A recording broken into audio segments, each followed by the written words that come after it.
आज हम शुरू करेंगे chapter 4 moving charges and magnetism, जो बहुत इंपॉर्टेंट चैप्टर है और आपको बहुत मजा आने वाला है इस चैप्टर में, है ना।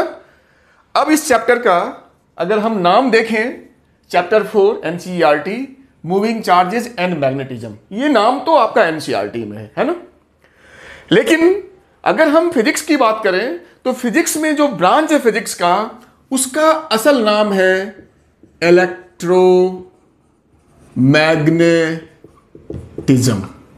इलेक्ट्रोमैग्नेटिज्म। तो देखो भाई, हम आज इसी चैप्टर को डिस्कस करेंगे कि ये चैप्टर है क्या, और एनसीईआरटी में जो ये नाम दे रखा है मूविंग चार्जेस एंड मैग्नेटिज्म, ये ऐसा क्यों दे रखा है। ठीक है, तो हम पहले सबसे इलेक्ट्रोमैग्नेटिज्म, इसका क्या डेफिनेशन होगा उसको देखते हैं। तो एक सिंपल डेफिनेशन है कि अ करेंट कैरिंग वायर, यानी एक वायर जिसमें करंट हो, प्रोड्यूसेस मैग्नेटिक फील्ड। एक नई चीज आ गई इस चैप्टर में, आपका मैग्नेटिक फील्ड। तो produces magnetic field in its surrounding, मतलब अगर कोई वायर है जिसमें आपका करंट आई फ्लो कर रहा है, तो ये इलेक्ट्रोमैग्नेटिज्म क्या बताता है कि इस वायर के सराउंडिंग में चारों तरफ हर पॉइंट पे ऐसे ऐसे 3D फिगर तो बन नहीं पा रहा है, बट आप समझ सकते हैं मैग्नेटिक फील्ड इसके सराउंडिंग में बनेगा। और जिस मैग्नेटिक फील्ड को हम इस चैप्टर में और आगे भी इस कैपिटल बी से डिनोट करेंगे, यही आपका इलेक्ट्रोमैग्नेटिज्म का डेफिनेशन हो गया। और आपको सच बताऊं तो क्लास 10th में जो आपने पढ़ा था, इसका एक तरह से इंट्रोडक्शन आपने पढ़ लिया था क्लास 10th में। ठीक है, तो ये है इस चैप्टर का डेफिनेशन। और थोड़ा सा मैंने बताया कि किसी भी वायर में जब करंट फ्लो करता है तो उस वायर के सराउंडिंग में मैग्नेटिक फील्ड बनता है। ठीक है, अब यहां पे ये बात आएगी, थोड़ा सा हम इसके हिस्ट्री की बात करेंगे, थोड़ा सा इंटरेस्टिंग बनाते हैं इस चीज को कि आखिर ये जो पूरा तामझाम है ये आया कहां से, ये जो चीज है हमें कैसे पता चली। तो देखो, ये जो है, हमें एक साइंटिस्ट थे, उसका नाम था हैंस क्रिश्चियन ऑर्स्टेड, और आपने शायद पढ़ा भी होगा कि वो अपने लैब में एक एक्सपेरिमेंट कर रहे थे। कौन सा एक्सपेरिमेंट था? तो बड़ा ही सिंपल एक्सपेरिमेंट था कि एक बिजली का बल्ब था उनके पास, एक बैटरी थी, एक स्विच था ऐसे लगा हुआ, और वो अपने लैब में, उस जमाने में, जिस जमाने की ये बात है, उस समय बल्ब बैटरी बिल्कुल नई नई चीज थी। इसको बल्ब को जलाना, स्विच को ऑन ऑफ करके बड़ी बात होती थी उस समय। लोगों को बड़ा अजीब लगता था, भाई ये कैसे होता है। लोग मोमबत्ती और उस जमाने में लालटेन वगैरह यूज करते थे, तब की बात है। तो उन्होंने अपने लैब में अपने स्टूडेंट्स वगैरह को ये एक्सपेरिमेंट करके दिखा रहे थे। चांस की बात है कि उनके टेबल पे ठीक इस पूरे सर्किट के बगल में एक कंपास रखा हुआ था। कौन सा कंपास?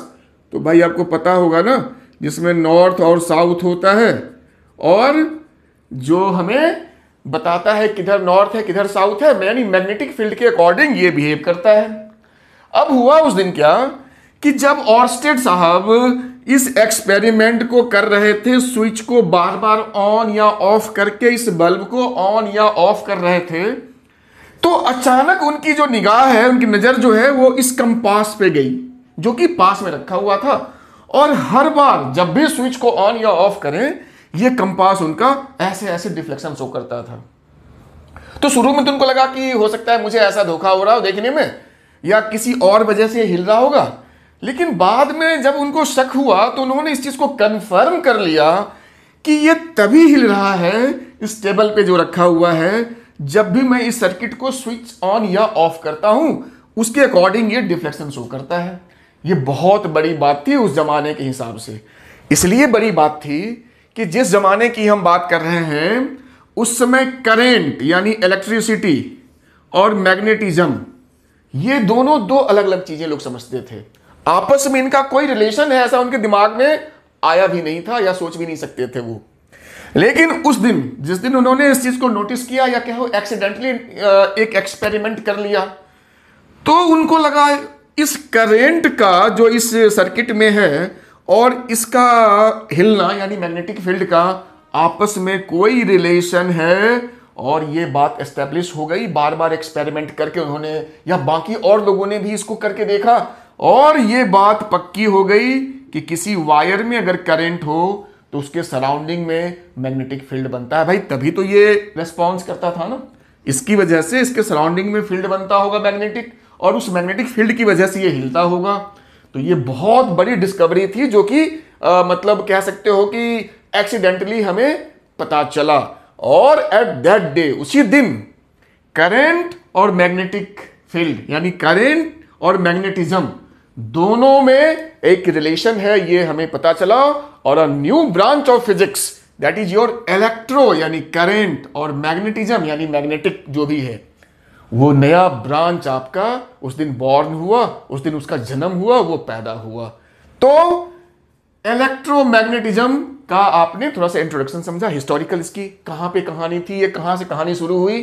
तो ये कहानी उसी एक्सपेरिमेंट वाले दिन से शुरू हुई जिस दिन करंट और मैग्नेटिक फील्ड ये आपस में कनेक्टेड है, और यही आपका ब्रांच हम पढ़ रहे हैं आज इस चैप्टर में, इलेक्ट्रोमैग्नेटिज्म के नाम से। ठीक है, तो आपको इसका मोटा मोटा एक इंट्रोडक्शन मिल गया, इसकी हिस्टोरिकल जो भी इसके पीछे की कहानी है वो समझ गए। आगे बहुत सारी चीजें हम पढ़ेंगे। अब एनसीईआरटी की अगर बात करें तो उन्होंने अपना जो चैप्टर का नेम किया है वो मूविंग चार्जेस एंड मैग्नेटिज्म। तो कहा भाई ऐसा नाम क्यों रखा? तो कहा कोई इसमें बड़ी लॉजिक नहीं है। कहा किसी वायर में अगर करंट हो, जैसे इस सर्किट में करंट है, तो करंट भाई आपने पढ़ा है करंट क्या है? मोशन ऑफ चार्जेस है, यानी मूविंग चार्जेस को ही करंट बोलते हैं। तो किसी वायर में जब चार्ज फ्लो करता है उसी को बोलते हैं करंट।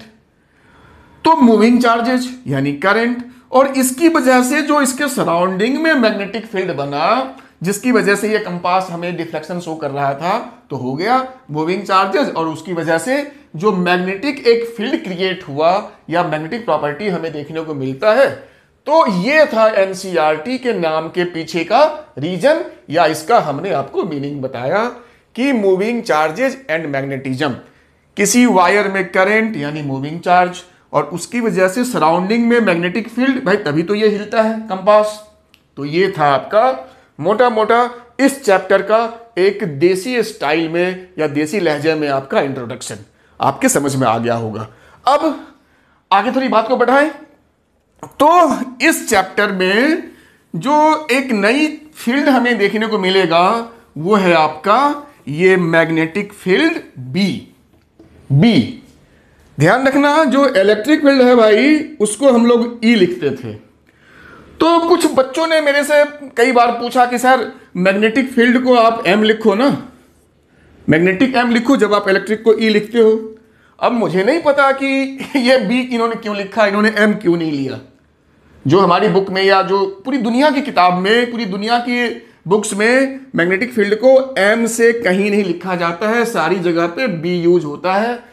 मुझे नहीं पता भाई इसके पीछे क्या रीजन है, लेकिन आपको इतना मैं अश्योर करूंगा कि जैसे ही आप इस चैप्टर को पढ़ना शुरू करेंगे, थोड़े ही टाइम में आप बिल्कुल, आपको इसकी आदत बन जाएगी। यू विल यूज टू कि हमारा जो मैग्नेटिक फील्ड होता है वो आप बिना संकोच के आप बी लिखना शुरू कर देंगे, आपको बिल्कुल दिक्कत नहीं होगी। तो भाई एम नहीं होता है मैग्नेटिक फील्ड, वो बी होता है जो मैंने यहां पे लिखा है कैपिटल बी। अब रही बात कि मैग्नेटिक फील्ड का डेफिनेशन क्या हो, तो कोई डेफिनेशन आपसे नहीं पूछेगा मैग्नेटिक फील्ड का। मैग्नेटिक फील्ड होता है। इलेक्ट्रिक फील्ड का तो डेफिनेशन था चैप्टर 1 में, यहां पे ऐसा कोई डेफिनेशन नहीं है। अगर हम वैसे बात करें तो a field produced by a magnet या कोई भी magnetic thing is called magnetic field, आप ऐसा लिख सकते हैं। अगर आपको लिखने की बहुत इच्छा हो तो, आपका मन करे, लिखना नहीं है पूछेगा ही नहीं। तो मैग्नेटिक फील्ड, अब इसकी जो प्रॉपर्टीज होती है वो बाद में हम धीरे धीरे इस चैप्टर में या आगे चैप्टर्स में हम देखेंगे कि बहुत सारी प्रॉपर्टीज इलेक्ट्रिक फील्ड जैसी होती है, मिलती जुलती होती है। 90% से भी ज्यादा, या मैं कहता हूं 99% प्रॉपर्टीज इसके जैसी होती है। इसकी प्रॉपर्टी नहीं, इसके जैसी होती है, लगभग वैसा ही ये बिहेव करता है। कुछ डिफरेंसेस हैं, उसकी भी बात करेंगे जैसे जैसे हमारा कोर्स आगे बढ़ेगा। हमारी इस वीडियो में अभी हमारा इंट्रोडक्शन है, थोड़ा सा हम और आगे बढ़ेंगे और फिर इस चैप्टर्स के हो सकता है 3-4 वीडियोज में इस चैप्टर को हम लोग कंप्लीट करेंगे अच्छे से। जो आपका बोर्ड का तो बढ़िया से हो ही जाएगा, और हो सकता है जब बेसिक अच्छे से कर लेंगे तो बाकी जेई है, नीट है, उन सब में भी आपको काफी हेल्प होगी। ठीक है, अभी हम बात करते हैं इस इंट्रोडक्शन वाले वीडियो की।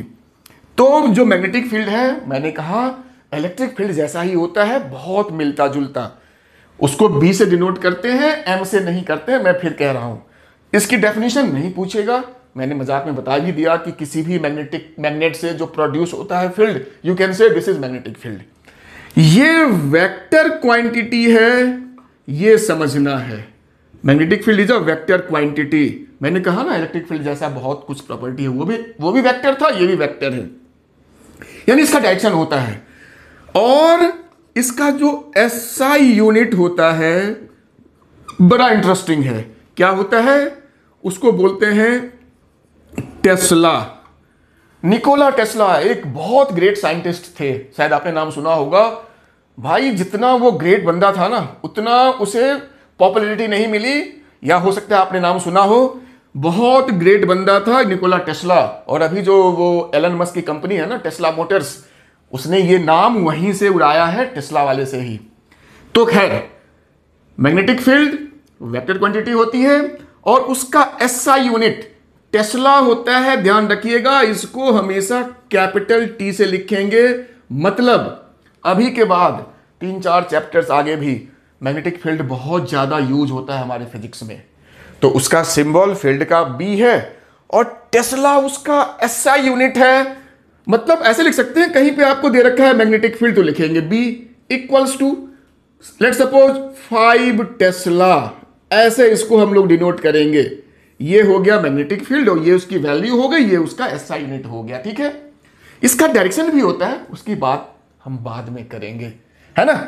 तो ये इस वेक्टर क्वांटिटी है, इसका यूनिट टेस्ला है। और यूनिट कर लिया तो डायमेंशंस भी लिख ही लेते हैं। इसका जो डायमेंशन होता है भाई, वो होता है एम एल T-2a-1।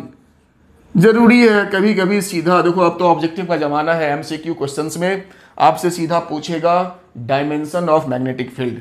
रट लो भाई, बाद में इसी कोर्स में नेक्स्ट वीडियो में जब भी हमें मौका मिलेगा, हम हो सकता है आपको बताएं कि डायमेंशन हम कैसे निकालेंगे मैग्नेटिक फील्ड का, है ना। तो ये इसका डायमेंशन हो गया। तो मैग्नेटिक फील्ड का ये मोटा मोटा आपका हो गया इंट्रोडक्शन, जो कि हम अब आगे इस चैप्टर में और आगे के चैप्टर्स में भी खूब यूज करने वाले हैं। तो इंट्रोडक्शन हो गया, मैग्नेटिक फील्ड हो गया।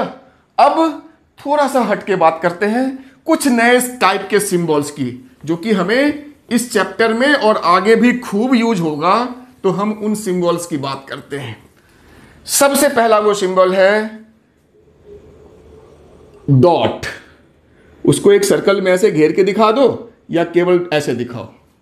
यह सिंबल जो है वो किसी भी क्वांटिटी का, कोई भी वेक्टर क्वांटिटी या डायरेक्शन, ऐसे समझ लीजिए कि अगर कोई चीज इस, आपके लिए पेज हो सकता है, मेरे लिए बोर्ड है, इस बोर्ड से अगर कोई चीज बाहर ऐसे निकल रही है, coming out from the board या coming out from your page, उसको इस डॉट से दिखाते हैं, सर्कल में बंद या सिंपल डॉट से। यानी समथिंग या भी कोई भी vector quantity coming out from या ऑफ द पेज। मेरे केस में ये बोर्ड, कोई चीज बाहर आ रही है, ये हो सकता है इलेक्ट्रिक फील्ड हो, मैग्नेटिक फील्ड हो, इवन अगर कोई इलेक्ट्रिकल वायर भी है, अगर वो वायर इस बोर्ड को फाड़ते हुए बाहर निकल रही है तो उसको हम डॉट से दिखाएंगे। ठीक है। और दूसरा सिंबल जो है वो है क्रॉस। दिख रहा है क्रॉस, उसको भी हमने सर्कल से ऐसे घेर दिया, या सिंपल केवल क्रॉस दिखाएंगे। ये क्या होता है? कोई भी वेक्टर क्वांटिटी या कोई भी चीज जिसमें डायरेक्शन हो सकता है, गोइंग इनटू दिस पेज या going inside this board, perpendicular अंदर ऐसे घुस रहा है, लिखेंगे क्या यहां पे, गोइंग इनटू द पेज, अंदर जा रहा है।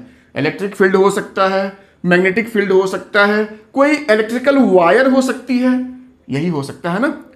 अब कहो सर ये ऐसा क्यों सिंबल है, डॉट से हम क्यों समझते हैं बाहर की तरफ और क्रॉस से क्यों समझते हैं अंदर की तरफ। खैर ये आपसे पूछेगा नहीं, बट थोड़ा सा जान लेते हैं कि इसके पीछे क्या लॉजिक था उनका। तो इसके पीछे लॉजिक क्या है ना, कि आपने देखा होगा एरो, तीर, ये एरो हो गया और एरो के पीछे में ऐसे ऐसे फिन्स बने होते हैं। जब एरो को आप सामने से देखेंगे ऐसे ना, तो वो 3D या उसको इंजीनियरिंग ड्राइंग जो भी आप कह लो, आपको केवल उसका ये पॉइंट डॉट दिखेगा जब एरो आपकी तरफ ऐसे आ रहा होगा। तो कोई भी वेक्टर जब पेज से बाहर निकलती है आपकी तरफ, तो उसको हम इसलिए डॉट से दिखाते हैं, यानी इस एरो का ये टिप को इससे हमने दिखाने की कोशिश करी है। और वही एरो जब आपसे दूर जाएगी तो पीछे जो उसके यहां पे फिन्स लगे होते हैं क्रॉस वाले, उस फिन्स को इन्होंने क्रॉस से दिखाया है, यानी जो एरो है वो इस पेज में घुस रहा है तो आपको उसका बैक दिख रहा है, बैक में जो फिन्स होते हैं उसको हम क्रॉस से नॉर्मली दिखाते हैं। तो ये इसके पीछे का रीजन था, आपसे पूछेगा नहीं, बट चलो जान लिया, अच्छी बात है। तो ये हो गया हमारा दो इंपॉर्टेंट सिंबल्स, ठीक है। अब हम वापस से आते हैं इस टॉपिक पे कि आखिर आगे हमें क्या क्या पढ़ना है। बहुत देखो बच्चों, ध्यान से देखो, ये चैप्टर बहुत इंटरेस्टिंग है ना। अगर समझ में आ गया तो बहुत मजा आएगा, बहुत आसानी से आपको चीजें समझ में आएगी, प्रॉब्लम्स बनेंगे। समझ में नहीं आएगा ना, तो आपको ना हमेशा इसमें ना प्रॉब्लम्स क्रिएट होता रहेगा, आपको कभी कोई कंसेप्ट कम लगेगा, कभी ये लगेगा। तो ध्यान से सुनना है कि मैं इसको स्टेप बाय स्टेप आपको कैसे एक एक पॉइंट को आगे बढ़ा करके समझाता हूं, ठीक है। तो चलिए, तो इसको मिटाते हैं और अगला जो नेक्स्ट पॉइंट है वो बड़ा लॉजिकल है और आप खुद बताएंगे। हमने कहा किसी वायर में अगर करंट हो तो इसके सराउंडिंग में क्या बनता है, मैग्नेटिक फील्ड, ठीक है। बट हम चैप्टर के इस हेडिंग पे आते हैं, मूविंग चार्जेस। अभी हम चार्ज की ही बात करें, क्योंकि करंट भी तो चार्ज का ही मोशन है। तो वायर की जगह पे हमने एक सिंगल कोई चार्ज ले लिया Q, और ये चार्ज जब मूव करता है भाई वेलोसिटी v से किसी भी डायरेक्शन में, तो क्या होगा, इसके चारों तरफ जहां जहां जाएगा अपने चारों तरफ मैग्नेटिक फील्ड को ये बनाता हुआ चलेगा, ठीक है। तो जब आपका चार्ज मूव करेगा तो क्या बनाता है, मैग्नेटिक फील्ड। और एक चीज और बात करते, थोड़ी इंटरेस्टिंग चीज बात करते हैं। अभी हम इस चीज को भूल जाते हैं, कोई भी चार्ज है ना, तो चार्ज की जो अपनी एक प्रॉपर्टी होती है इलेक्ट्रिक फील्ड वाली, ऐसा मत समझना कि ये यहां पे खत्म हो गई है, इसका इलेक्ट्रिक फील्ड यहां पे काम नहीं कर रहा है। देखो, इलेक्ट्रिक फील्ड इस चार्ज की बपौती है, हमेशा इससे अटैच रहना ही रहना है, चाहे वो कोई भी टॉपिक हो, चार्ज का कैसा भी कंडीशन हो, चल रहा हो, मूविंग हो, नहीं मूविंग हो, चार्ज जहां रहेगा इलेक्ट्रिक फील्ड उसका वहां पे एग्जिस्ट करेगा। वो उसकी बपौती, उसकी बाप की प्रॉपर्टी है, ऐसे आप समझ लीजिए। क्यों, मैं ऐसे बताता हूं। मैं आपका एग्जांपल लेता हूं। मान लो कि आपके जो पेरेंट्स हैं, आपके मदर फादर, माता पिता जो भी हैं, उनके पास जो कुछ भी है, नॉर्मली हम ऐसा मान के चलते अपने इंडिया में या अपने इस सब कॉन्टिनेंट में सिस्टम क्या है, वो आपका भी है, जो आपके फादर का है वो आपका भी है। आप पढ़ो, आप ना पढ़ो, आप कोई काम करो, आप कोई काम ना करो, भाई पापा की चीज जो आपके पास आनी ही आनी है, पापा का चीज आपकी चीज है। तो इलेक्ट्रिक फील्ड का चार्ज का इलेक्ट्रिक फील्ड उसकी बपौती है, उसके साथ हमेशा रहती है। ऑल्दो इस चैप्टर में हम मैग्नेटिक फील्ड पे ज्यादा फोकस करते हैं, तो इसकी हम बात कम करते हैं। पर इसका मतलब ये नहीं है कि ये है नहीं, ये एग्जिस्ट करता है, पूरे चार्ज के साथ हमेशा एग्जिस्ट करता है।